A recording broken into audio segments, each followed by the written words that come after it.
रंगकर्मींकरता आणि मायबाप रसिक प्रेक्षकांकरता महत्त्वाची आणि आनंदाची बातमी आहे का आज रवींद्र नाट्य मंदिर अखेर आज खुलं होणार आहे। तीनदा पुढे ढकललेल्या उद्घाटनाला अखेर आजचा मुहूर्त सापडतोय।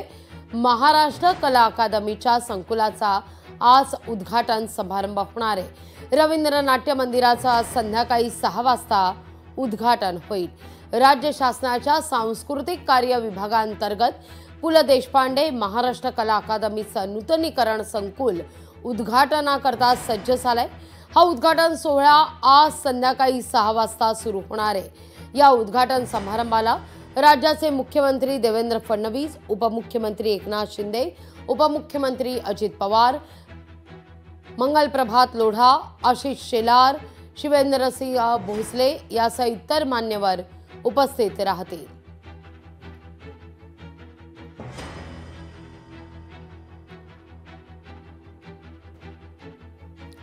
या सगळ्याविषयी अधिक माहिती घेण्याकरता थेट जाऊया आपल्या प्रतिनिधी मीनाक्षी म्हात्रे यांच्याकडे। मीनाक्षी, आज अखेर मुहूर्त मिळालेला आहे। खरं तर रवींद्र नाट्य मंदिराचं उद्घाटन 28 तारखेलाच होणार होतं, पण ते 2 दिवस पुढे ढकलण्यात आलं। दिवस तर पुढे गेले पण वेळा सुद्धा वारंवार पुढे जात होत्या। आता मात्र आज संध्याकाळी 6चा मुहूर्त या उद्घाटनाकरता। निश्चितच, कारण 28 तारखेला 11:30 वाजता या रवींद्र नाट्य मंदिर सभागृहाचं उद्घाटन सोहळा पार पडणार होता। मात्र अखेर ही तारीख निश्चित झालेली आहे आणि आज संध्याकाळी 6 वाजता याच रवींद्र नाट्य मंदिराचंच म्हणजे या सभागृहाचं आता नव्यानं उद्घाटन जे आहे ते करण्यात येणार आहे। सुरुवातीला आपण पाहतोय की संपूर्णतः या ठिकाणी तयारी करण्यात आलेली आहे।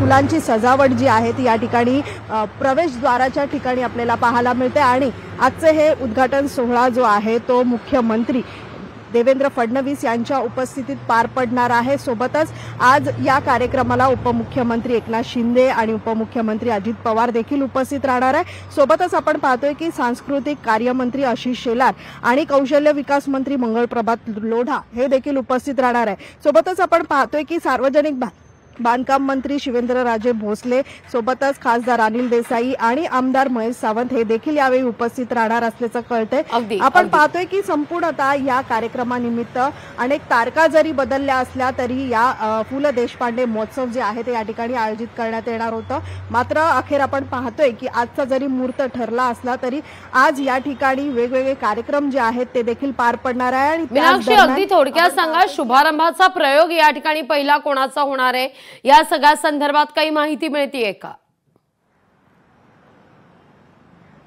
निश्चितच, कारण पु ल देशपांडे यांनी लिहिलेलं जे नाटक आहे मॅडम सखाराम सदा यांचं हे नाटक जे आहे ते सादर होईल आणि त्यानंतर आपण पाहतोय की आजच्या या निमित्तानं काही मात्र पारंपरिक कार्यक्रम देखील पार पडणार आहे। त्यामुळे संध्याकाळी 6च्या दरम्यान हा कार्यक्रम पार पडणार आहे आणि त्यासाठी सगळेच प्रमुख नेते जे आहेत ते उपस्थित राहणार असल्याची माहिती मिळते। निश्चित धन्यवाद मीनाक्षी, तुम्ही दिलेल्या एकूणच सविस्तर माहिती करता। लोकशाही मराठी ऐका, पहा, जागरूक रहा।